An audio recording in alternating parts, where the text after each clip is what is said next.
السلام عليكم ورحمة الله وبركاته.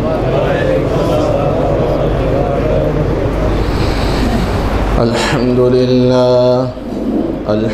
لله أحمده ونستعينه ونستغفره ونؤمن به ونتوكل عليه ونعوذ بالله من شرور أنفسنا ومن سيئات أعمالنا. من يهد الله فلا مضل له ومن يضلله فلا هادي له، ونشهد أن لا إله إلا الله وحده لا شريك له، ونشهد أن سيدنا ومولانا محمدا عبده ورسوله. أما بعد فقد قال الله سبحانه وتعالى: أعوذ بالله من الشيطان الرجيم. بسم الله الرحمن الرحيم. أهم يقسمون رحمة ربك نحن قسمنا بينهم معيشتهم في الحياة الدنيا ورفعنا بعضهم فوق بعض درجات ليتخذ بعضهم بعضا سخريا ورحمة ربك خير مما يجمعون. إن الله وملائكته يصلون على النبي يا أيها الذين آمنوا صلوا عليه وسلموا تسليما. اللهم صل على محمد وعلى آل محمد كما صليت على إبراهيم وعلى آل إبراهيم إنك حميد مجيد. اللهم بارك على محمد وعلى آل محمد كما باركت على إبراهيم وعلى آل إبراهيم إنك حميد مجيد. سبحانك لا علم لنا إلا ما علمتنا إنك أنت العليم الحكيم. جزى الله عنا محمدا بما هو أهله. رب اشرح لي صدري ويسر لي أمري واحلل عقدة من لساني يفقه قولي। আলহামদুলিল্লাহ। উপস্থিত সম্মানিত মুসল্লিয়ানে কেরাম, আল্লাহ তাআলার নিকট আমরা শুকরিয়া আদায় করছি, যিনি আমাদের ইহকালীন এবং পরকালীন সফলতার জন্য একটি সুন্দর জীবন ব্যবস্থা, ইসলামের মতো জীবন ব্যবস্থা দিয়েছেন। আমরা তার জন্য শুকরিয়া আদায় করছি, বলি আলহামদুলিল্লাহ। সাথে সাথে সলাত ও সালামের হাদিয়া প্রেরণ করছি সৈয়দুল মুরসালিন রাহমাতুল লিল আলামিন, সারা বিশ্বের জন্য যাকে আল্লাহ তাআলা উসওয়ায়ে হাসানা, উত্তম আদর্শ মডেল হিসেবে পাঠিয়েছেন, তার জন্য আমরা সলাত ও সালামের হাদিয়া প্রেরণ করছি এবং দোয়া করছি, হে প্রভু, আপনি আপনার হাবিবকে জান্নাতের সর্বোচ্চ পজিশন দান করুন। সবাই বলি আমিন। সম্মানিত ভাইয়েরা, আমরা গত সপ্তাহে হালাল উপার্জনের গুরুত্ব সম্পর্কে আলোচনা করতে গিয়ে সামান্য কিছু সমসাময়িক বিষয় নিয়েও কথা বলেছিলাম। আজকেও আমরা সমসাময়িক, আজকে হলো মে মাস, গতকাল ছিল 1 মে, শ্রমিক দিবস। ইসলামে শ্রমের মর্যাদা, শ্রমিক এবং মালিক সম্পর্ক কেমন হওয়া উচিত, এই প্রসঙ্গে আজকে আমরা আলোচনা করব। ওয়ামা তৌফিকি ইল্লা বিল্লাহ, আলাইহি তাওয়াক্কালতু ওয়া ইলাইহি উনীব।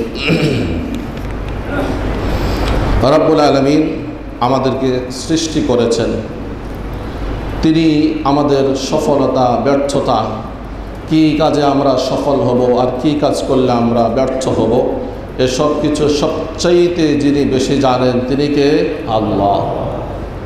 তাই তার দিক নির্দেশনা, তার ফর্মুলা, এটা আমাদের সর্ব অবস্থায় মানতে হবে, বুঝে আসুক আর নাই আসুক। এই জন্য সকাল সন্ধ্যায় এই দোয়াটি বেশি বেশি পাঠ করা উচিত, যা প্রায় সময় আমি আপনাদেরকে বলে থাকি, আবারও আমরা পাঠ করি। রাদিতু বিল্লাহি রাব্বান ওয়া বিল ইসলামি দীনা ওয়া বিমুহাম্মাদিন নাবিয়্যান ওয়া রাসূলা। রব হিসেবে আল্লাহকে আমরা পেয়ে সন্তুষ্ট, ইসলামকে ধর্ম হিসেবে পেয়ে আমরা সন্তুষ্ট, আর নবী মুহাম্মদ সাল্লাল্লাহু আলাইহি ওয়াসাল্লামকে আমরা নবী এবং রাসূল হিসেবে পেয়ে আমরা সন্তুষ্ট। এর মধ্যে আমাদের কারো কোনো সন্দেহ আছে? নাই। যদি কারো মধ্যে কোনো সন্দেহ থাকে তাহলে তিনি ঈমানদার হতে পারবেন না, তখন তিনি হয়ে যাবেন বেঈমান, তিনি হয়ে যাবেন কাফের। এমনকি কোরআনুল কারীমের কোনো একটি বিধান নিয়েও সংশয় থাকতে পারবে না, কারণ আমরা সংক্ষিপ্ত ঈমানের মধ্যে যে ঈমান এনেছি, ঈমানে মুফাসসাল বিস্তারিত ঈমানের মাধ্যমে যে ঈমান এনেছি, তার মধ্যে আছে আমানতু বিল্লাহি ওয়া মালাইকাতিহি ওয়া কুতুবিহি ওয়া রুসুলিহি। সকল আসমানি গ্রন্থকে আমরা বিশ্বাস করি যে তার মধ্যে যত বিধিবিধান ছিল সবগুলো সত্য এবং সহিহ। সম্মানিত ভাইয়েরা, আমাদের আদি পিতা পূর্বপুরুষ তিনি ছিলেন জান্নাতে। কোথায় ছিলেন? জান্নাতে। জান্নাত থেকে যখন আল্লাহ বের করে দিলেন, ইহবিতু মিনহা জামিআন, যে একসাথে বের হয়ে পড়ো। হুবুত বলা হয় উপর থেকে নিচে পড়াকে। আল্লাহ তাআলা জান্নাত থেকে যখন পৃথিবীতে পাঠিয়ে দিলেন, তারপরে দয়া করে বললেন যে আমি তোমার এবং তোমার পরবর্তীতে সকল প্রজন্মের সফলতার জন্য একটি ক্যাটালগ দিচ্ছি, একটি গাইডলাইন দিচ্ছি, একটি ইউজার বুক দিচ্ছি। যদি তোমরা এটা ফলো করো, সে অনুযায়ী আমল করো, সে অনুযায়ী জীবন গঠন করো, তাহলে আবারও এই নিজের এই বাড়িতে ফিরে আসতে পারবে। বলেন সুবহানাল্লাহ। আল্লাহ তাআলা বলেন, ক্বালা বিতু মিনহা বা'দুকুম লিবা'দিন আদু فإما يأتينكم مني هدى فمن تبع هداي فلا خوف عليهم ولا هم يحزنون। আমার পক্ষ থেকে যদি তোমাদের নিকট কোনো ক্যাটালগ আসে, কোনো হেদায়েতের বাণী আসে, আর তোমরা যদি সেটা যথাযথভাবে মানো, তাহলে তোমাদের ইহকাল এবং পরকালের কোনো বিষয়ে কোনো ধরনের টেনশন করতে হবে না। সুবহানাল্লাহ। এটা কার বক্তব্য? আল্লাহ তাআলার বক্তব্য। সূরা বাকারার 38 নম্বর আয়াত। অন্য আয়াতে আল্লাহ তাআলা বলেন, যারা আমার এই বাণীকে, হেদায়েতকে অনুসরণ করবে, ফালা ইয়াদিল্লু ওয়ালা ইয়াশকা, সে কখনো গোমরাহ হবে না, পথভ্রষ্ট হবে না। যেমন আল্লাহ তাআলা বলেন, ফাইম্মা ইয়াতিয়ান্নাকুম মিন্নি হুদান ফামানিত্তাবাআ হুদায়া, যারা আমার এই হেদায়েত কোরআনকে অনুসরণ করবে, ফালা ইয়াদিল্লু ওয়ালা ইয়াশকা, তারা কখনো ভ্রষ্ট হবে না, তারা কখনো ব্যর্থ হবে না। আর যারা আমার এই হেদায়েত, এই বাণী তথা আমার এই বিধানকে উপেক্ষা করবে, তাদের পরিণাম হবে কি? ওয়ামান আ'রাদা আন যিকরি ফাইন্না লাহু মাঈশাতান দনকা, যারা আমার এই ক্যাটালগ, আমার যে এই পদ্ধতি কোরআন কিংবা আসমানি কিতাব, এটাকে বাদ দিয়ে নিজস্ব চিন্তা চেতনাকে সামনে রেখে চলবে, আল্লাহ তাআলা বলেন তাদের জীবনকে আমি অত্যন্ত সংকীর্ণময় করে দেব, আর তারা পরকালে আমার সামনে আসবে অন্ধ হয়ে। আর তখন তারা প্রশ্ন করবে, দুনিয়াতে তো আমরা বুদ্ধিজীবী ছিলাম, আমাদের চক্ষু ছিল, এখন কেন আমরা অন্ধ হয়ে আসছি? আল্লাহ তাআলা বলবেন, তোমাদের সামনে আমার সেই ক্যাটালগ ছিল, হেদায়ত ছিল, কোরআন ছিল, কোরআন থাকার পরেও যে কোরআনের দিকে দৃষ্টি দাও নাই, বরং কোরআন বিপরীত, কোরআনের সাথে সাংঘর্ষিক, আল্লাহ এবং রাসূলের সাথে সাংঘর্ষিক আইন কানুন প্রণয়নের প্রস্তাব দিয়েছ কিংবা প্রণয়ন করেছ। এই কারণে আজকে তোমাদের এই দুর্দশা। আল্লাহ তাআলা বলবেন, দুনিয়াতে যেমন আমার ওই হেদায়েতকে ভুলে গিয়েছ, আজকে আমিও তোমাদেরকে ভুলে যাব। অতঃপর লাঞ্ছিত করে তাদেরকে জাহান্নামে প্রবেশ করানো হবে বলি নাউযুবিল্লাহ। অতএব আমরা বুঝি আর না বুঝি, যিনি আমাদেরকে সৃষ্টি করেছেন তিনিই সবচাইতে বড় জ্ঞানী। আমাদের সফলতা, আমাদের ব্যর্থতা, আমাদের সুখ, আমাদের শান্তি কোথায়, কিভাবে, কি অবস্থায় হবে, সব কিছু তিনি জানেন। ওইভাবেই আমাদেরকে দিক নির্দেশনা দিয়েছেন। তাই আমরা আবারও দোয়া করি, হে আল্লাহ, আপনার দেওয়া বিধিবিধান যেন আমরা আমাদের ব্যক্তিগত জীবনে, পারিবারিক জীবনে, সামাজিক জীবনে, রাষ্ট্রীয় জীবনে সর্ব অবস্থায় যেন আমরা সামনে রাখতে পারি, ফলো করতে পারি, সে অনুযায়ী চলতে পারি। আমাদেরকে আপনি তৌফিক দান করুন, সবাই বলি আমিন। শ্রম, ইসলামে এই শ্রমের অনেক মর্যাদা আছে। আমরা এমন কোনো মানুষ নেই যিনি এই শ্রম থেকে দূরে আছে। প্রত্যেকেই অন্ততপক্ষে নিজের কাজ নিজে অন্ততপক্ষে করি। আল্লাহ তাআলা এই পৃথিবীকে সাজানোর জন্য, এই পৃথিবীর ভারসাম্যতা রক্ষা করার জন্য মানুষের মধ্যে এই শ্রেণীবিন্যাস করেছেন। না হলে আল্লাহ তাআলা চাইলে সবাইকে এক শ্রেণীভুক্ত করতে পারতেন। সবাই হয়তো অসহায় হতো, সবাই হয়তো আপনার ধনাঢ্য হতো, দানবীর হতো, সবাই হয়তো বা ধনী শ্রেণী হতো, অভিজাত শ্রেণী হতো। আল্লাহ তাআলা এইভাবে একটা সমাজের, একটা দেশের ভারসাম্যতা রক্ষা হয় না, সেজন্য তিনি বিভিন্ন শ্রেণী বিন্যাস করেছেন।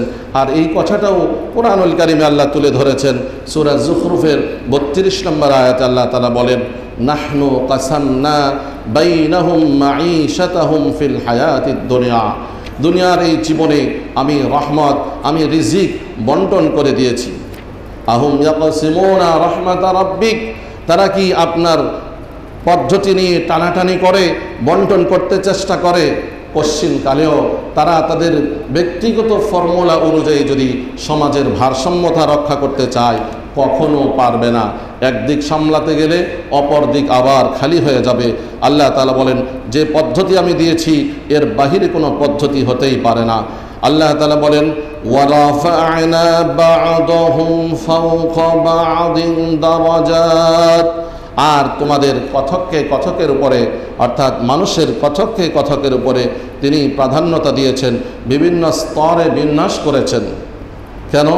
লিয়াত্তাখিদা বা'দুহুম বা'দান সুখরিয়া, যাতে করে একজন আরেকজনের সাহায্য নিয়ে, সহযোগিতা নিয়ে তাদের ব্যক্তিগত জীবনের, তাদের পারিবারিক জীবনের, সামাজিক জীবনের, রাষ্ট্রীয় জীবনের কাজগুলো সমাধান করতে পারে। বলেন সুবহানাল্লাহ। আজকে সবাই যদি এই সেক্টরবাসীর মতো হতো, তাহলে আপনাদের এই বিল্ডিংগুলো যে সমস্ত শ্রমিকেরা নির্মাণ করেছেন, এই বিল্ডিং কে নির্মাণ করছেন? আজকে যদি সবাই আপনাদের মতো বাড়ি গাড়ির মালিক হতো, তাহলে যারা আপনাদেরকে সার্ভিস দিয়ে যাচ্ছেন ড্রাইভার, এই ড্রাইভার খুঁজে পেতেন কোথায়? সম্মানিত ভাইয়েরা, এটাই আল্লাহর নিজাম, এটাই আল্লাহর সিস্টেম। তাই আল্লাহ তাআলা বলেন সূরা ইনশিকাকের মধ্যে বলেন, হে সারা বিশ্বের মানুষ, তোমাদের প্রত্যেককেই পরিশ্রম করতে হবে, শ্রম বিনিময় করতে হবে। আর এই শ্রমের বিনিময়ে আমি আল্লাহর কাছে আসতে হবে, আমি আল্লাহর সাক্ষাৎ তোমরা লাভ করবে। ইয়া আইয়ুহাল ইনসানু ইন্নাকা কাদিহুন ইলা রাব্বিকা কাদহা, হে সকল মানুষ, তোমরা পরিশ্রমী, তোমাদেরকে শ্রম বিনিময় করতে হবে এবং এই পরিশ্রমের মাধ্যমে, কষ্ট ক্লেশের মাধ্যমে রবের কাছ পর্যন্ত যেতে হবে। ফামুলাকিহি, তখনই তোমরা আল্লাহর সাক্ষাৎ লাভ করবে। বলি সুবহানাল্লাহ। আমরা যে ইবাদত করি, এটা কি কষ্ট না? এটা অনেক কষ্টের, এটা অনেক শ্রমের। দাঁড়িয়ে দাঁড়িয়ে বেশি দিন হলো না তারাবির সালাত আদায় করছেন।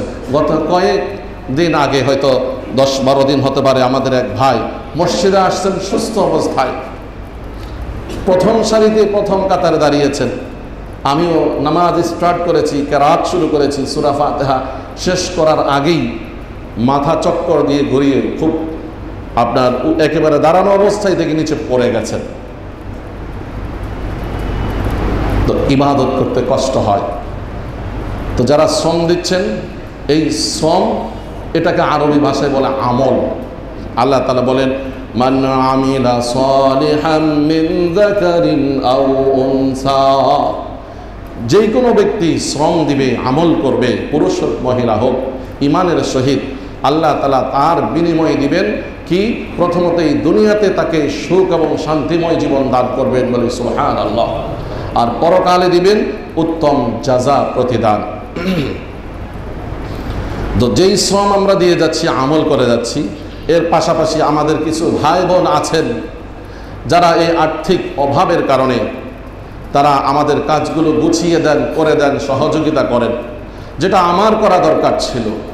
তো তারা যদি আল্লাহর ইবাদত বন্দেগী করার পাশাপাশি এই শ্রম বিনিময় এটা যদি যথাযথভাবে করে, তাদের ব্যাপারে বুখারীর হাদিস আসছে, লাহুম আজরান, একটা শ্রেণী এমন আছে যাদেরকে আল্লাহ দ্বিগুণ পুরস্কার দিবেন, পুরস্কৃত করবেন।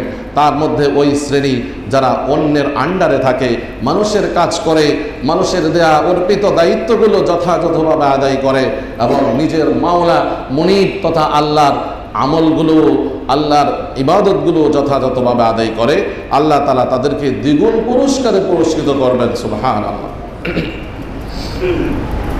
আল্লাহ তাআলা মানুষকে সৃষ্টি করেছেন শ্রম নির্ভর করে। সূরা বালাদের মধ্যে বলেন, লাকাদ খালাকনাল ইনসানা ফি কাবাদ, আমি মানুষকে সৃষ্টি করেছি শ্রম নির্ভর করে।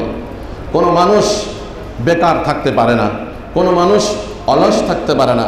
ইসলামে যেই কোনো পেশাকে মূল্যায়ন করেছে, যেই কোনো পেশাকে ইসলাম সমর্থন করেছে, যেটা কোরআন এবং সুন্নায় বর্ণিত, সেই ধরনের পেশাগুলোকে। কিন্তু কোরআন সুন্নাহ বহির্ভূত কোনো পেশা, সেটা যদি মানুষের জন্য অকল্যাণজনক হয়, কোরআন হাদিসের সাথে সাংঘর্ষিক হয়, তাহলে সেটা কোনো পেশাই হতে পারে না। সকল পেশাকে ইসলাম কোরআন সুন্নায় বর্ণিত এবং মানুষের কোনো অসুবিধা হবে না, মানুষের ইজ্জত আবরু নষ্ট হবে না এবং মানুষের বংশ কোনো ক্ষতি হবে না, এই ধরনের সকল পেশাকে ইসলাম মূল্যায়ন করেছে। ইসলাম একজন শ্রমজীবী মানুষের প্রশংসা করছে। হাদিসে আসছে, নবী করিম সাল্লাল্লাহু আলাইহি ওয়াসাল্লাম বলছেন, সহিহ মুসলিমের হাদিস, যে মা আকালা আহাদুন তুআমান কত্তু খায়রুম মিন আমালি ইয়াদিহি খায়রুম মিন আমালি ইয়াদাইহি। রাসূল সাল্লাল্লাহু আলাইহি ওয়াসাল্লাম বলছেন, মানুষ যে জিনিসগুলো খায়, ভক্ষণ করে, তার মধ্যে সবচেয়ে উত্তম হলো নিজের হাতের কামাই, নিজের হাতের উপার্জন, অর্থাৎ নিজের শ্রম দিয়ে তিনি যে জিনিস উপার্জন করবেন সেটা খাওয়া তার জন্য সবচেয়ে উত্তম। ওয়া ইন্না নাবিয়াল্লাহি দাউদ কানা ইয়াকুলু মিন আমালি ইয়াদিহি, আর আল্লাহর নবী দাউদ আলাইহিস সালাম তিনি ছিলেন এরকম একজন নবী যিনি নিজের হাতে উপার্জন করতেন। বর্ণিত আছে, তাফসীরের কিতাবে আসছে, এক সময় হযরতে দাউদ আলাইহিস সালাম তিনি যেহেতু নবী, সেই যুগের সর্বশ্রেষ্ঠ মানুষ ছিলেন এবং সবচেয়ে তিনি সুপার ছিলেন। তখন তিনি আপনার রাষ্ট্রীয়ভাবে একটি ভাতা গ্রহণ করতেন।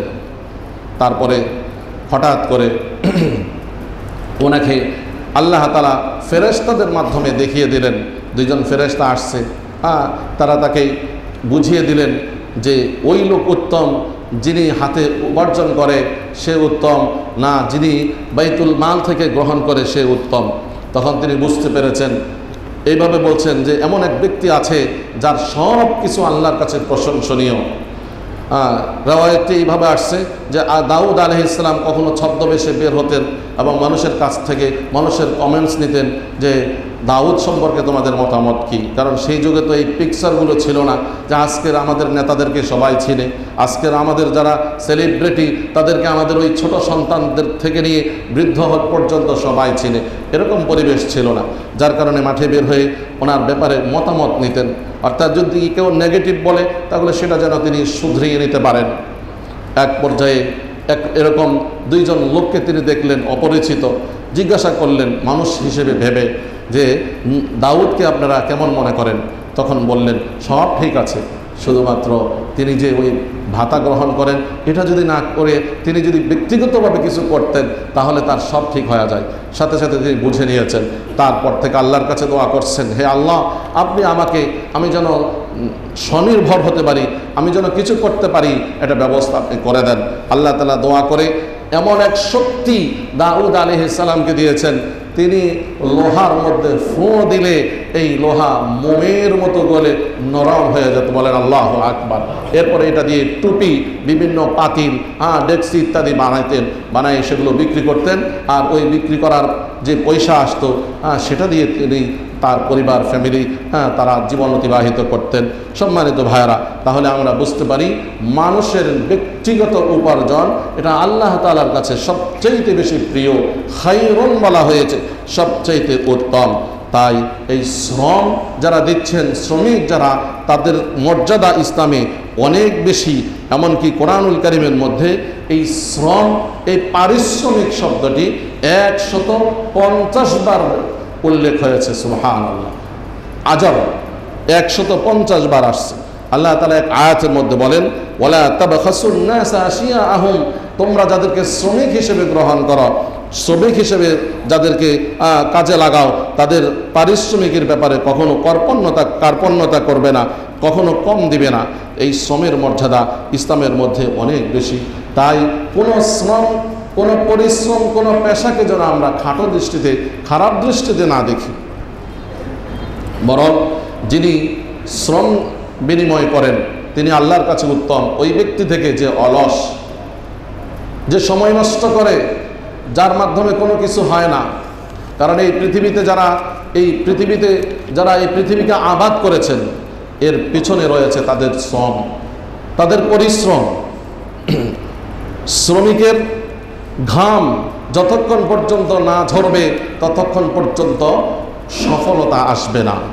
আপনি যেখানে যেখানেই সফলতা দেখছেন নিশ্চয়ই এখানে কোনো না কোনো শ্রমিকের ঘাম ঝরেছে। এত বড় সুন্দর মসজিদ, এই মসজিদ নির্মাণেও আছে শত শত শ্রমিকের ঘাম, আপনাদের পয়সা তো আছেই। এইভাবে সমাজে যতক্ষণ পর্যন্ত মানুষের রক্ত না ঝরে ততক্ষণ পর্যন্ত সফলতা আসে না, যার প্রমাণ আমাদের সামনে উপস্থিত। ঠিক ইসলামেও যতক্ষণ পর্যন্ত মুমিনদের, মুত্তাকিদের রক্ত প্রবাহিত না হবে ততক্ষণ পর্যন্ত কাঙ্ক্ষিত সফলতা আসবে না। তাই সফলতার পিছনে মিনিমাম ঘাম ঝরাইতে হয়। আজকে যারা ঘাম ঝরাচ্ছে, আজকে আমাদের সেই সমস্ত যোদ্ধারা যারা দেশের বাহিরে প্রবাস জীবনযাপন করছে, রেমিটেন্স পাঠাচ্ছেন, আজকে তাদের সেই রেমিটেন্স দিয়ে তাদের ফ্যামিলি, আজকে আমাদের দেশ কত সুন্দরভাবে চলছে, অথচ আপনি দেখেন কি পরিমাণ ঘাম তারা ঝরাচ্ছে। সম্মানিত ভাইয়েরা, তাই এই গতকাল যে মে দিবস চলে গেছে, যে আমাদের দেশে এই মে দিবস, এই শ্রমিক দিবস আসলে আমরা একটু শ্রমিকদের অধিকার নিয়ে কথা বলি, অথচ পরবর্তীতে আমরা এগুলো ভুলে গিয়ে শ্রমিকদের উপরে যত প্রকারের জুলুম নির্যাতন আমরা করি, যার প্রমাণ এই শ্রমিক ভাইদের আন্দোলন, তাদের বেতনের জন্য আন্দোলন, তাদের বেতন বৃদ্ধির জন্য আন্দোলন। আমরা কোরআন সুন্নাহ যেভাবে এই শ্রমিকদের অধিকার দিয়েছে এবং শ্রমিক মালিকের সম্পর্কের কথা বলেছে, আমরা সে অনুযায়ী চলবো। আল্লাহ তাআলা আমাদের প্রত্যেককে তৌফিক দান করেন, আমিন। আমরা সংক্ষিপ্তভাবে কয়েকটি শ্রমিকের মর্যাদা নিয়ে কথা বলছি। প্রথমত কথা হলো, শ্রমিক হই আর মালিক হই, আল্লাহর কাছে কারোর দাম বেশি বা কম নেই। আপনি মালিক, আমি শ্রমিক, এই কারণে আপনার মর্যাদা আল্লাহর কাছে বেশি মোটেও না, বরং কি করতে হবে? আল্লাহ তাআলা বলে দিয়েছেন, ইন্না আকরামাকুম ইনদাল্লাহি আতকাকুম, যেই মুত্তাকি হবে সেই আল্লাহর কাছে সম্মানী। এবার তিনি শ্রমিক হন আর তিনি মালিক হন। মালিক হয়ে মুত্তাকি হলে আল্লাহর কাছে সম্মানী হবেন, শ্রমিক হয়ে মুত্তাকি হলে আল্লাহর কাছে সম্মানী হবেন। সম্মানিত ভাইয়েরা, এইভাবেই আল্লাহ তাআলা এই শ্রমিকের মর্যাদার ব্যাপারে আরও একটি কথা বলেছেন, যে শ্রমিকের মর্যাদার দ্বিতীয় পর্যায় হলো যে তাদেরকে সম্মান দেওয়া। আজকে আমরা দেখি এই শ্রমিক শ্রেণী একেবারে উপেক্ষিত, তাদেরকে ন্যূনতম যতটুকু অধিকার দেওয়া দরকার, সম্মান দেওয়া দরকার, সেটা আমরা দিই না। প্রথমত তাদের অধিকার লঙ্ঘন করা হয়, যথাসময়ে তাদের পারিশ্রমিক দেওয়া হয় না। এই ব্যাপারে ইবনে মাজার হাদিস আসছে, রাসূল সাল্লাল্লাহু আলাইহি ওয়াসাল্লাম বলেন, আতু উজরাতাল আজির ক্বাবলা আন ইয়াজুফা আরাকু, একজন শ্রমিকের পারিশ্রমিক তার ঘাম শুকানোর পূর্বেই পেমেন্ট করে দাও। বলেন সুবহানাল্লাহ। যারা এই শ্রমিক, সে শ্রম দেওয়ার পরে অযথা তাদের পারিশ্রমিক নিয়ে আমরা ঘোরাঘুরি করি, টালমটোল করি, টালবাহানা করি, আজকে নয় কালকে, আজকে নয় কালকে তারা আল্লাহর কাছে জালিম হিসেবে সাব্যস্ত হবে, বলি নাউজুবিল্লাহ। তাহলে এই শ্রমিকদের যে সম্মান, প্রথমত তাদের পারিশ্রমিক যথাসময়ে দিয়ে দেওয়া, আর পারিশ্রমিক দিতে যদি কেউ টালবাহানা করে, এটা আল্লাহর কাছে অত্যন্ত ঘৃণিত বিষয়। তারপরে হলো শ্রমিকদের উপরে কোনো ধরনের জুলুম করা যাবে না, এটা শ্রমিকের অধিকার। শ্রমিকের উপরে জুলুম করা যাবে না। জুলুম বলতে কি, সে যা পারবে, যে পরিমাণ তার শক্তি আছে সেই পরিমাণ ডিউটি তাকে দেওয়া, এর চাইতে বড় কিছু ডিউটি বা বড় কষ্ট দেওয়া, এটা জুলুম। আল্লাহর রাসূল বলেন, আয-যুলমু যুলুমাতুন ইয়াউমাল কিয়ামা, এই জুলুম এটা অনেক অন্ধকার হয়ে পরকালে উঠবে, জালেমের জন্য বড় ক্ষতিকর হবে। একটি হাদিসে কুদসিতে আল্লাহ তাআলা এইভাবে বলেন, মুসলিম শরীফে আসছে, ইয়া ইবাদি ইন্নী হারামতু যুলমা, হে আমার বান্দারা, আমি জুলুমকে আমার নিজের উপরে, আলা নাফসি, আমার উপরে আমি হারাম করে নিয়েছি, ওয়া জাআলতুহু বাইনাকুম মুহাররামা, এবং এই জুলুমকে তোমাদের মাঝেও আমি হারাম নিষিদ্ধ করেছি, ফালা তুযালিমু, অতএব পরস্পর একে অন্যের উপরে জুলুম করবে না। অন্য একটি হাদিসে আসছে, যারা আল্লাহ তাআলা তোমাদের অধীনস্থ যে সমস্ত ভাই বোনদেরকে অধীনস্থ করেছেন, তারা নিশ্চয়ই তোমাদের ভাই বোন, এরা অন্য কেউ না। অতএব তোমরা যা খাবে সেখান থেকে তাদেরকে খাওয়াও, তোমরা যা পড়বে সেখান থেকে তাদেরকে পড়াও। এবং অন্য হাদিসে এরকম আসছে, তোমাদের যে সমস্ত খাদেমারা তোমাদের জন্য খাবার তৈরি করে, হোক সে পুরুষ বা মহিলা, তোমরা যখন খেতে যাবে তাদেরকে কাছে ডাকবে, ডেকে তাদেরকেও খাওয়াবে, তাদের মুখে একটা গ্রাস, একটা লোকমা তুলে দিবে। হ্যাঁ, তারা যদি অস্বীকার করে সেটা ভিন্ন কথা, তখন তাদের জন্য একটু পাঠিয়ে দিবে। এই হলো ইসলাম। আজকে আমরা এই ইসলামকে না বোঝার কারণে, কিংবা আমরা এই ইসলামকে আপনাদের সামনে ওইভাবে প্রেজেন্ট করতে না পারার কারণে, আজকে এই শ্রমিকদের অধিকার নিয়ে, আজকে মানব অধিকার নিয়ে আজকে যেভাবে যারা কথা বলে, এগুলি হলো কিছু স্লোগান, তার ভিতরে সব শূন্য, ভিতরে সব খালি। সম্মানিত ভাইয়েরা, আমাদের যাদের অধীনে যে সমস্ত ভাইয়েরা আছে তাদেরকে ভাই মতো দেখব। সমাজে এরকম বহু জায়গা আছে যে তাদেরকে বাসাতে পর্যন্ত আপনার আসার সুযোগ দেওয়া হয় না। এটা বড় দুঃখের বিষয়, পরিতাপের বিষয়। আপনি যেই কোয়ালিটির, আপনার খাদেমকে ওই কোয়ালিটি বা আপনি কাপড় চোপড় আর লেবাস পোশাক দিতে হবে। তাহলে কেন তার প্রতি আপনার ঘৃণা আসবে? নিশ্চয় আসবে না। ইসলাম বলছে আপনি যেইভাবে পড়েন আপনার খাদেমকে সেভাবে পড়াইতে হবে, তাহলে আপনার ড্রাইভার সেইভাবে পরিষ্কার পরিচ্ছন্ন থাকবে, তাকে দেখলে তো আর ঘৃণা আসার কথা না। আপনার খাদেম বাবরচিকে দেখলে তো আর ঘৃণা আসার কথা না। তো সমস্যা হলো আমরা একভাবে চলি, তাদেরকে অন্যভাবে চালাই। এই জন্য অনেক সময় এই ঘৃণা আসে, বলে তাদেরকে কাছে ডাকা হয় না। আমার কাছে নিউজ আসছে যে কেউ কেউ বলেন যে বাসায় যেহেতু আজকে একটা ভালো খাবারের আয়োজন হয়েছে, আরও 100, 150, 200 লোক এসে খাচ্ছে মেহমান হিসেবে, তো আমাদের ড্রাইভার, আমাদের দারোয়ানের জন্য একটু খাবার পাঠানো হোক। তখন কেউ কেউ নাকি এমনও বলছে, আর এই ড্রাইভার আর দারোয়ান ওদেরকে আবার এই খাবার দিতে হবে কেন? ওরা কে? ওরা তো কাজের লোক, কাজের লোক কেন এই খাবার খাবে? এটা তো আমরা ভিআইপিদের জন্য করছি। বলেন নাউজুবিল্লাহ, এটা ঠিক না। এজন্য একজন ভালো মানুষ, ভদ্র মানুষ পরিচয় নিতে গেলে তার স্ত্রীর কাছে জিজ্ঞাসা করতে হয়, তার খাদেমের কাছে জিজ্ঞাসা করতে হয়, তার দারোয়ানের কাছে জিজ্ঞাসা করতে হয়। সম্মানিত ভাইয়েরা, আমরা মনে কিছু নেব না, এটাই হলো ইসলাম।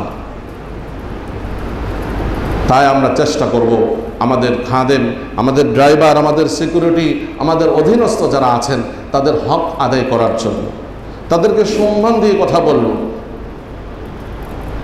হাদিসে একটি ঘটনা আসছে, একদা আবু মাসউদ রাদিয়াল্লাহু তাআলা আনহু, একজন সাহাবী, তিনি তার এক গোলামকে প্রহার করছেন। আল্লাহ রাসূল সাল্লাল্লাহু আলাইহি ওয়াসাল্লাম পেছন থেকে দেখে ফেলছেন, দেখে সাথে সাথে বললেন, হে আবু মাসউদ,